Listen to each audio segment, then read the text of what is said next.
Hello అండి. Saturday morning mini vlog. Sankashtahara Chaturthi పూజ అన్నమాట కార్తీక మాసంలో. ఆల్రెడీ ఇంకొక 10 డేస్ అయితే కార్తీక మాసం అయిపోతుందన్నమాట. పున్నమైన 4 రోజులకి, 5 రోజులకి, 3 రోజులకి సంకష్టహర చతుర్థి పూజ వస్తుంది. చాలా విశిష్టత అండి. నేను ఒక 10 ఇయర్స్ నుంచి అయితే చేస్తున్నానన్నమాట. ఇది మంగళవారం రోజు వచ్చిన రోజే పూజ విధానం అనేది పట్టుకోవాలి. నెలకొక్కసారి వస్తూ ఉంటుంది. చాలా అద్భుతంగా విశిష్టత అండి. ఎంత హ్యాపీగా మనం చేసుకుంటూ వెళ్ళొచ్చంటే చాలా మనసు ప్రశాంతంగా ఉంటుంది. నేనైతే ఈ విధంగా పూజ చేస్తున్నానన్నమాట. నా దగ్గర జిల్లేడు చెట్టుతో చేసిన గణపయ్య ఉందన్నమాట. మమ్మీ వాళ్ళ ఇంట్లో జిల్లేడు చెట్టు ఉండింది.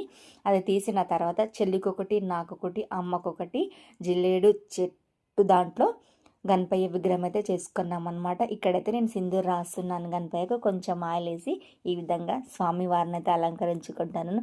జిల్లేడు చెట్టుతో చేసిన విగ్రహం ఇంట్లో ఉంటే చాలా మంచిది. ఇలా సింధూరం పెట్టి పూజ చేస్తూ కూడా చాలా మంచిదని చెప్పారు. కాబట్టి ఈ విధంగా నేను పూజ చేస్తున్నాను అనమాట. నేను 10 ఇయర్స్ నుంచి అయితే చేస్తాను. నాకు చాలా హ్యాపీగా అనిపిస్తుంది అనమాట ఈ పూజ చేయడము. గణపయ్యకి ఈ విధంగా అలంకరించడం అయితే మంగళవారం వచ్చిన రోజే మోదకాలు చేస్తాను. మిగతా నెలల్లో అయితే ఏవైనా డ్రై ఫ్రూట్స్ అయినా, పరమన్నమైనా ఈ విధంగా పెట్టి నైవేద్యం పెట్టి పూజిస్తానన్నమాట. డే మొత్తం ఉపవాసం ఉండి ఈవినింగ్ పూజ చేసుకొని చందమామ హారతి ఇచ్చిన తర్వాతని ఉపవాసం అనేది వదులుతామన్నమాట. ఇక్కడ చూడండి ఎంత ముద్దుగా అనిపిస్తున్నాడు గణపయ్య.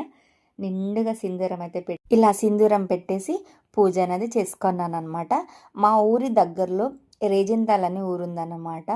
రోజు రోజుకు స్వామివారు కుడివైపే పెరుగుతున్నారండి. అక్కడ సింధూరం పెట్టి పూజ చేస్తారు. స్వామివారు 2 కళ్ళు సరిపోవండి. మంగళవారం వస్తే అయితే నడుచుకుంటూ వెళ్ళే వాళ్ళు ఉంటారు. బీదర్ సైడ్ నుంచి, జహీరాబాద్ సైడ్ నుంచి, చుట్టుపక్కల ఉన్న ఊరు వాళ్ళందరూ వస్తారనమాట. అంత రద్దీ ఉంటుంది. మీ గూగుల్లో సెర్చ్ చేసినా కూడా టెంపుల్ మొత్తం బయోడేటా మొత్తం వస్తుందన్నమాట. చాలా బాగుంటారు స్వామివారు అక్కడ. ముచ్చటగా ఉంటారనమాట. మాకు మంచి దర్శనం కూడా అవుతుంది అక్కడ వెళ్తే. ఒక్కసారి వెళ్ళండి మీరు ఎవరన్నా. ఇదిగోండి స్వామివారు ఎంత ముద్దుగా అనిపిస్తారు చూడండి.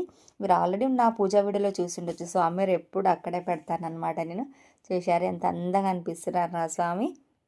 ఈ విధంగా నేనండి పూజ కంప్లీట్ అయిపోయిందనమాట. ఈవినింగ్ మళ్ళీ చందమామ వచ్చిన తర్వాత హారతి ఇచ్చి పూజ అనేది కంప్లీట్ అయిపోతుంది అనమాట.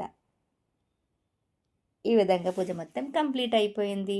ఓం గం గణపయ్య నమః. ఓం గం గణపతియే నమః. ఓం నమ శివాయ. బాయ్.